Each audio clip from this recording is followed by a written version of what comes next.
আসসালামু আলাইকুম। আমি Mohammad Shahidul Islam, MBBS fourth year, Shaheed Suhrawardy medical college. আজকে আমি তোমাদের সাথে শেয়ার করব তোমাদের প্রস্তুতি যদি বায়োলজিতে মোটামুটি হয় অথবা খারাপও হয় বা কম হয়, তবে তবুও তোমরা কিভাবে বায়োলজিতে A+ আনতে পারবে সেই ট্রিক্সগুলো আজকে আমি তোমাদের সাথে শেয়ার করব। তো দেরি না করে চটপট খাতা কলম নিয়ে বসে পড়ো এবং নিজের সাথে মিলাও এবং দেখো কিভাবে তুমি নিজের উন্নতি নিজে করতে পারো। তো দেখো, এখানে আমি দুইটা স্ট্র্যাটেজি ফলো করব যাতে তোমার প্রস্তুতি কম হলেও তুমি অনেক ভালো করতে পারো। তো স্ট্র্যাটেজি হবে কয়টা? দুইটা স্ট্র্যাটেজি, দুইটা হবে। কি সেই দুইটা?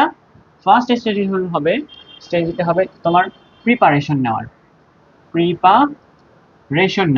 পরীক্ষার আগে তুমি কিভাবে প্রিপারেশন নিবা, কিভাবে পড়লে তোমার জন্য ভালো হবে, সেই বিষয়টা এখানে আমরা আলোচনা করব।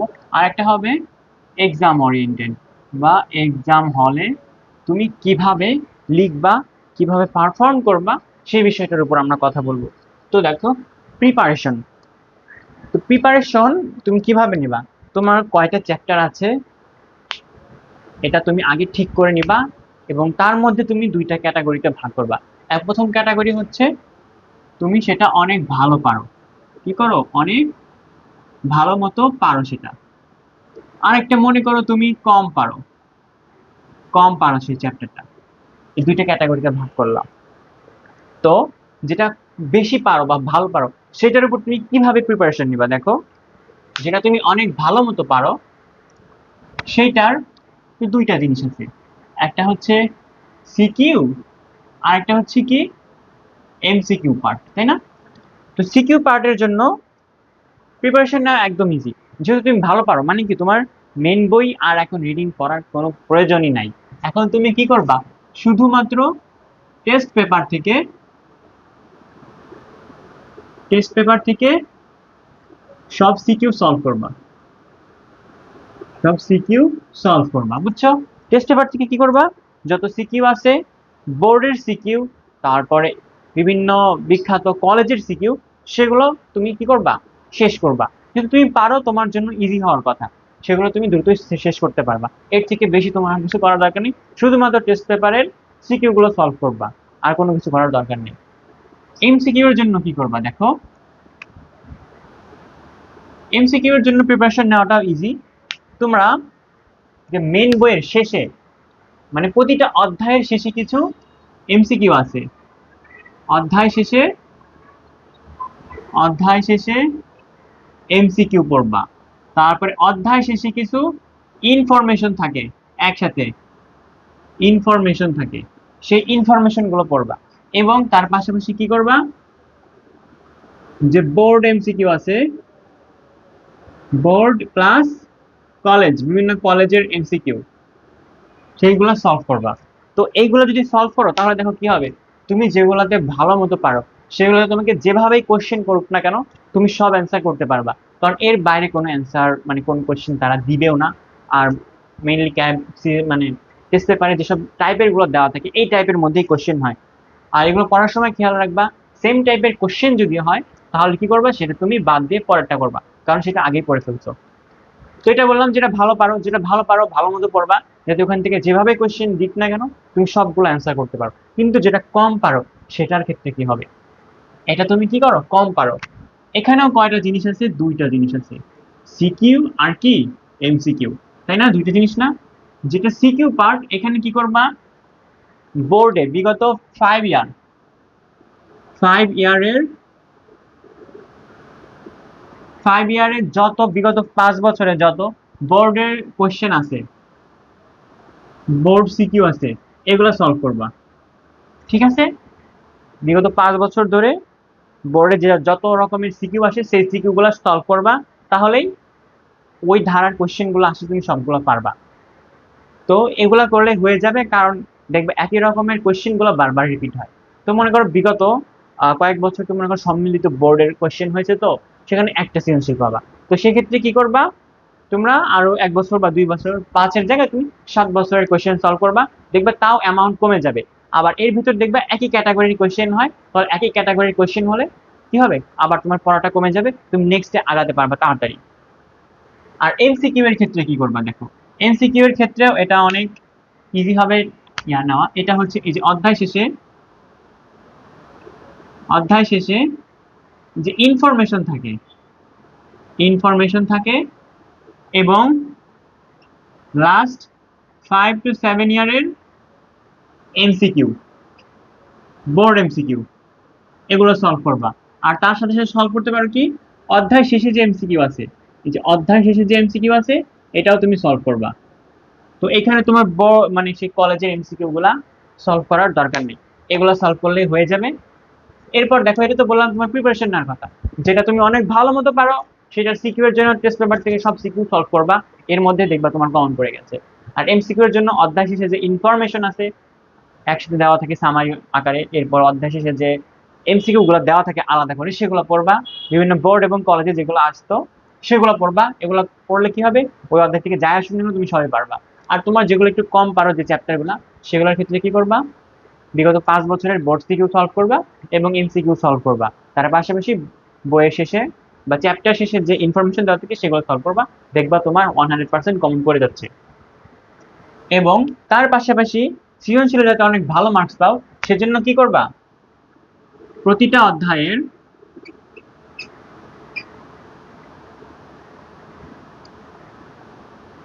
মনে করো যে কমন কমন থাকে, কমন চিত্র, এই চিত্রগুলা শিখে যাবা। কমন কমন যে চিত্র থাকে, যেমন বোটানির ফার্স্ট অধ্যায় থেকে কোন কোন কোয়েশ্চেন বা চিত্রগুলো আসে, সেগুলো হচ্ছে যে প্লাজমা মেমব্রেন, তারপরে কোষ প্রাচীর, এরপরে আর কি কি আসে যেমন ডিএনএ, তারপর মাইটোকন্ড্রিয়া, তারপর ক্লোরোপ্লাস্ট, এইগুলো কিন্তু সবসময় ঘুরে ফিরে আসে। তারপরে মনে করো সামনে আর কোথায় কি আছে, এরপরে মনে করো আমরা যদি ইয়াতে যাই হার্টের চিত্র, এটা কিন্তু দেখবা কমন কমন আসে। মানে প্রতিটা অধ্যায়ে যেটা কমন চিত্র, সেই কমন চিত্রগুলো ভালো মতো শিখে যাবা, পরীক্ষায় আসলে যাতে আঁকতে পারো, চিত্র থেকে অনেক ভালো মার্কস কিন্তু উঠানো যায়। তো এটা বললাম তুমি কিভাবে প্রিপারেশন নিবা। এরপরে এক্সাম হলে কিছু স্ট্র্যাটেজি আমরা ফলো করব। তো দেখো এক্সাম হলে আমরা কি করব,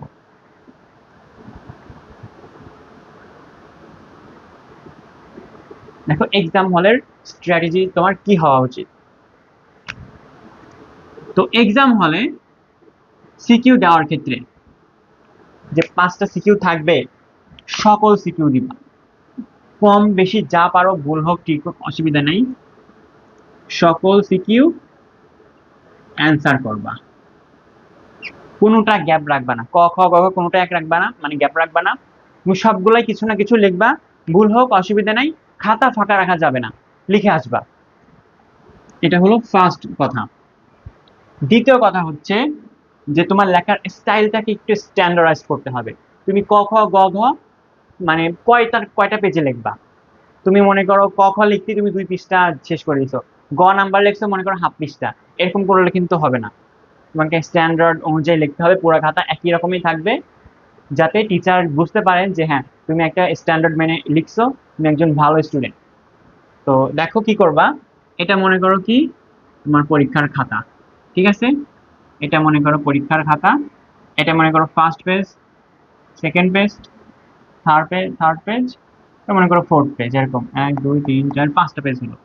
তো আমি দুইটা স্টাইল বলবো, তাই 2টা খাতা এখানে দিয়ে দিলাম মনে করো। তো দেখো কিভাবে কিরকম হওয়া উচিত তোমাদের। মনে করো তুমি 1 নংটা লিখবা, 1 নং লিখবা, ঠিক আছে, 1 নং লিখবা, এখানে অত বেশি স্টাইল করার দরকার নেই, নিচে একটা দাগ দিয়ে দেবা কালো কালি অথবা নীল কালি পারলে আরো ভালো। তো প্রথম পেজে তুমি কি লিখবা, ক লিখবা এবং খ লিখবা, এখানে গ লেখা শুরু করার কোনো দরকার নাই, নিচে খালি থাকুক অসুবিধা নেই, তুমি প্রথম পেজ জাস্ট ক এবং খ লিখবা।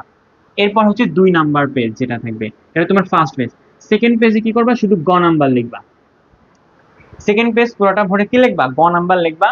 একটা পেজে মনে করো 14টা 15টা লাইন হলে বেস্ট। আর চিত্র থাকলে কি করবা, চিত্রটা এখানে আঁকবা, তার পাশাপাশি এই পাশে সকল মার্কিংস করবা এবং নিচে ফিগার লিখবা, যে ফিগার এটা বা চিত্র এটা আঁকছো তুমি এটা লিখবা। কিন্তু তুমি 1 পেজে গ লিখতে পারো, অসুবিধা নেই, 1 পেজ লেখা হবে স্ট্যান্ডার্ড। এরপর যেটা ঘটা কি লিখবা, ঘটা এই ফুল 1 পেজ লিখলা, এরপর আরেক পেজে গিয়ে তুমি 1.5 পেজ লিখলা, এটা কিন্তু একদম পারফেক্ট একটা তোমার অ্যান্সার শিট হয়ে যাবে, ক খ গ ঘ। তো বললাম এক টাইপের, তুমি এখানে কি করবা, কোনো বাড়তি কথা লেখার দরকার নেই, যা চাইছে তাই লিখবা। তো এটা হচ্ছে একভাবে লেখা যায়। তুমি আরো একভাবে লিখতে পারো, সেটা হচ্ছে কি দেখো, 1 নং এর যেটা ক খ, তো এই পেজে লিখলাম। গ নাম্বার কি করবা, তোমার লেখা মনে করো একটু ফাঁকা ফাঁকা, একটু বড় বড়। তো তুমি কি করতে পারো, এটা তুমি 1.5 পেজে লিখতে পারো, 1.5 পেজ ভরে গ নাম্বারটা লিখতে পারো। এরপরে যে অল্প একটু ফাঁকা থাকবে, এখানে তোমার ঘ নাম্বার লেখার দরকার নেই। তুমি কি করবা, ঘ নাম্বারটা তার পরের পেজে লিখবা, এখানে লিখবা, এই পেজটা লিখবা, 2 পেজ ভরা লিখবা। তাহলে দেখো এখন টিচারের কি করতে মানে সুবিধা হবে, কি তোমাকে মার্কস দিতে সুবিধা হবে। তো তারা তো তোমার লেখা পড়বে, তার পাশাপাশি তোমার লেখার স্টাইলও দেখবে। এখানে মনে করো, এখানে 1, এখানে 2, তুমি 1 পৃষ্ঠা লিখছো, হ্যাঁ, তোমাকে 2 বা 2.5 বা 2 থেকে 3 দিবে। তুমি এটা 1.5 পৃষ্ঠা লিখছো, ওর থেকে একটু বেশি, 3 বা 3.5 বা 4 দিবে। ঠিক একইভাবে এখানে স্ট্যান্ডার্ড 1, 2, তুমি হ্যাঁ 2.5 পৃষ্ঠা লিখছো, তোমাকে 2 বা 2.5 দিবে। আর এখানে মনে করো তুমি 2 পৃষ্ঠা লিখছো, এখানে তোমাকে 3-এর নিচে কখনো দিবে না। তুমি আর এগুলো লেখার ক্ষেত্রে একটা জিনিস খেয়াল রাখবা, ক খ তো একদম জাস্ট টু জাস্ট অ্যান্সার, যা চাইছে তাই দিবা। তো যদি কিছু না পারো কি করবা, তুমি ওই কথাটা দিয়ে যা বুঝতেছো সেই বোঝা অনুযায়ী লিখবা। তো গ্যাপ রাখবা না, তুমি মনে করো একটা জিনিস বুঝতেছো যে হ্যাঁ এটা এটা হওয়ার কথা, কিন্তু তুমি লিখলা না, পরে বাইর হয়ে দেখলে কি না এটাই অ্যান্সার। তোমার এখানে মনে করো ভুল লিখলে তো 0 হবে, কিন্তু যদি ঠিক লেখো তাহলে কিন্তু মার্কস পাবা, 1 না হলেও হাফ পাবা। এরপরে দেখো, হ্যাঁ কোথায় যেন ছিলাম, হ্যাঁ স্টাইলের ক্ষেত্রে আর অ্যান্সার করার ক্ষেত্রে, গ এবং ঘ এর ক্ষেত্রে এটার মধ্যে খেয়াল রাখবা, ফার্স্টেই কি করবা, তুমি যা অ্যান্সার চাইছে 1 লাইনে কথাটা লিখে দিবা। এরপরে আর 2-3 লাইন ওইটা ব্যাখ্যা করবা। এরপরে তুমি যে যতখানি লেখো 3 নাম্বার প্যারাতে, ওইখানে টিচার আর অত পড়ে না।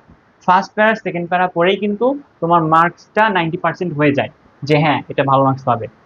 তার যদি খারাপ লেখো, না এটা খারাপ মার্কস পাবে, ভিতরে আর পড়ে দেখবে না, কারণ প্রচুর খাতা। ঘ নাম্বারে ঠিক একই, প্রথম পেজে মানে ফার্স্ট যে লাইনটা লিখবা যাতে অ্যাকুরেট অ্যান্সার হয়। এরপরেও আরেকটু কি করবা, রিলেটেড কথাবার্তা লিখবা। এরপরে তুমি কম বেশি যা পারো অনেক কিছু লিখে দিলে অসুবিধা নেই। লাস্টের লাইনটা তারা অনেক সময় পড়ে ভালো মতো, তো এই লাইনটাও কি লিখবা, ফার্স্ট লাইন রিলেটেড কথাবার্তাটা লিখে দেবা ঠিক মতো। তো এটা হচ্ছে তোমার সৃজনশীল স্ট্র্যাটেজি। তো এইভাবে যদি তুমি সৃজনশীল লেখো, তাহলে কি হবে, তুমি কিন্তু ফুল মার্কস ক্যারি করতে পারবা। তো এরপর বাদ থাকলো কি, আমাদের এমসিকিউ। তো এমসিকিউ এর জন্য কি করব, তো এমসিকিউ এর জন্য কিছু ট্রিক্স ব্যবহার করতে পারো। সেটা হচ্ছে সব অ্যান্সার করা। তো ফাঁকা রাখার দরকার নাই, এটা তো মেডিকেল ভর্তি পরীক্ষা না যে তুমি ভুল হলে তোমার মার্কসটা কেটে দিবে। তো এটা করার দরকার নাই। এরপর মনে করো তুমি হ্যাঁ কিছু অ্যান্সার ইচ্ছা ভালো মতো দিতে পারছো, কিছু কিছু ক্ষেত্রে কি 50% ঠিক, তো তুমি এটা রিস্ক নাও, রিস্ক নিয়ে দিয়ে দাও। এরপরে আরেকটা ট্রিক্স বলা যায়, সেটা হচ্ছে কি একটু আনইথিক্যাল, বাট এটা সকল স্টুডেন্টরাই করে। তোমার চোখ কান খোলা রাখবা, তোমার বন্ধুরা যদি তোমাকে অ্যান্সার বলে দিতে পারে, সেটা তুমি যাচাই করে দিয়ে দিবা। কিন্তু তোমার বন্ধু তোমাকে এমন এমন একটা অ্যান্সার বললো যেটা তুমি জানো এটা ভুল হবে, ওটা দেওয়ার দরকার দরকার নাই। ও তো নিজের পায়ে কোড়াল মারছেও তোমাকেও মারাবে। তাহলে যদি কারো কাছ থেকে অ্যান্সার শুনতে পাও, তুমি সেটা যাচাই করে নিজে নিজে ভেবে দিবা, না এটা ঠিক হতে পারে না ওটা ঠিক হতে পারে। তো চোখ কানও একটু খোলা রাখবা, যাতে তুমি এমসিকিউতে আবার ফেল না করো।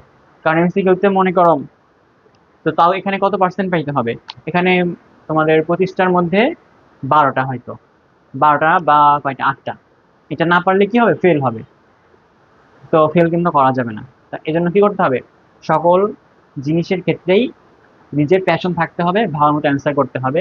তুমি একটু হ্যাঁ, তোমার এমসিকিউটা খারাপ হচ্ছে, তুমি আশেপাশে একটু হেল্প যদি পাও, হেল্প নাও। টিচাররা কিন্তু অত বেশি করা হবে না।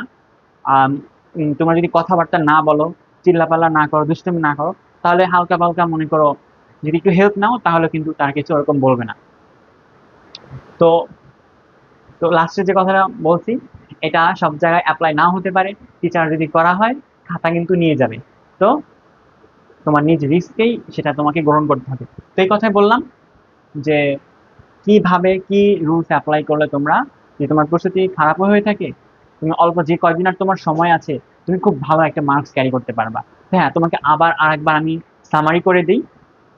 তো দেখো, তোমার প্রস্তুতি যদি কম হয়ে থাকে বা খারাপ হয়ে থাকে, অথবা তোমার হাতে খুবই সময় কম, তাহলে তুমি কিভাবে প্রিপারেশন নিবা, কিভাবে করলে তুমি ভালো মার্কস ক্যারি করবা। তো দেখো, স্ট্র্যাটেজি হচ্ছে কি দুইটা, প্রিপারেশন নিবা এক্সামের আগে, আর হচ্ছে এক্সাম হলে মানে কিভাবে তুমি লিখবা। তো প্রিপারেশন দুইটা ভাগে ভাগ করবা, যে চ্যাপ্টার অনেক ভালো পারো এবং কিছু চ্যাপ্টার যেটা একটু কম পারো। যেটা ভালো পারো, সিকিউ গুলা টেস্ট পেপার থেকে সব সলভ করে ফেলবা। যা আছে সব সলভ করে ফেলবা, যাতে কোনো সিকিউ দিলে যাতে না আমাদের। আর এমসিকিউ কি করবা, অধ্যায় শেষে যে এমসিকিউ থাকে, অধ্যায়ের শেষে যে ইনফরমেশন গুলো দেওয়া থাকে সামারি আকারে, সেগুলো সলভ করবা, বোর্ড এবং কলেজে যা আছে ওগুলো সলভ করবা।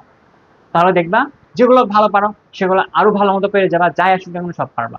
কিন্তু মনে করো তুমি কয়েকটা চ্যাপ্টার বা অর্ধেক চ্যাপ্টার কম পারো, সেক্ষেত্রে কি করবা, সিকিউ গুলা লাস্ট 5 থেকে 7 বছরে যা যা সিকিউ আছে সেই সিকিউ গুলা সলভ করবা। এবং এক্ষেত্রে খেয়াল রাখবা যে দেখবা সেম ক্যাটাগরির সিকিউ দেয়, সেম অ্যান্সারের সিকিউ দেয়। মনে করো পরিফেরা নিডারিয়ার মধ্যে পার্থক্য, 1 নম্বর সৃজনশীলও দিছে, 5 নম্বর সৃজনশীলও দিছে, তাহলে কিন্তু তোমার একটা সৃজনশীল কমে গেল, কারণ এক নাম্বারটা পড়লেই 5 নাম্বারটা হয়ে যাবে। তো সেগুলো খেয়াল রাখবা। এমসিকিউর জন্য কি করবা, অধ্যায় শেষে যে ইনফরমেশন আছে, আর অধ্যায় শেষে যে এমসিকিউ, এবং 5-7 বছরের বোর্ডের এমসিকিউ, অল্প কয়েকটা জিনিস পড়লেই কিন্তু তোমার ভালো প্রিপারেশন হয়ে যাবে। আর এক্সাম হল স্ট্র্যাটেজি কি হবে, সিকিউটা লিখবা কিভাবে, সবগুলো সিকিউ লিখবা, ক খ গ ঘ সবগুলো লিখবা, যা পারো কিছু না কিছু লিখতেই হবে, মানে তুমি ফাঁকা রাখতে পারবা না। আর দেখো সৃজনশীল লেখার স্টাইলটা কি হবে, তুমি ফার্স্ট পেজে ক খ লিখবা, গ এবং গ নাম্বার লিখবা, হয় 1 পেজ পুরোটাই লিখবা, অথবা 1.5 পেজ ভরা লিখবা গ নাম্বার। ঘ নাম্বারটা কিভাবে লিখবা, এটা প্রথম মানে একদম উপর থেকে শুরু করবা, 1.5 পেজ লিখবা অথবা 2 পেজ লিখবা। এবং এমসিকিউ এর ক্ষেত্রে কি করবা, সব এমসিকিউ করবা, কোনো এমসিকিউ ফাঁকা রাখবা না, কারণ এখানে তোমার নেগেটিভ মার্কিংস নাই এইচএসসি তে। এবং যেগুলো 50-50% শিওর, হ্যাঁ তুমি রিস্ক নাও, তুমি অ্যান্সার করো। আর যদি আশেপাশ থেকে হেল্প পাও, পেলে পেলা, না পালে দরকার নেই, তাও তুমি সেখানে কি করবা, তুমি অ্যান্সার করে আসবা। তো বেস্ট অফ লাক। এই ছিল আজকের তোমাদের সাথে আলোচনা, কিভাবে তোমরা একটা ভালো প্রিপারেশন নিবা, ভালো মার্কস ক্যারি করবা, এবং আলটিমেটলি এইচএসসি তে বায়োলজিতে অ্যাটলিস্ট জিপিএ 5 পাবা। এই টেকনিকটা তোমরা যে কোনো সাবজেক্টের উপরে তুমি প্রয়োগ করতে পারো, সব ক্ষেত্রেই কিন্তু স্ট্র্যাটেজি সেম। তো আজ এ পর্যন্তই, নেক্সট আবার কোনো এক ভিডিওতে দেখা হবে, সে পর্যন্ত নিজেদের খেয়াল রেখো। আসসালামু আলাইকুম।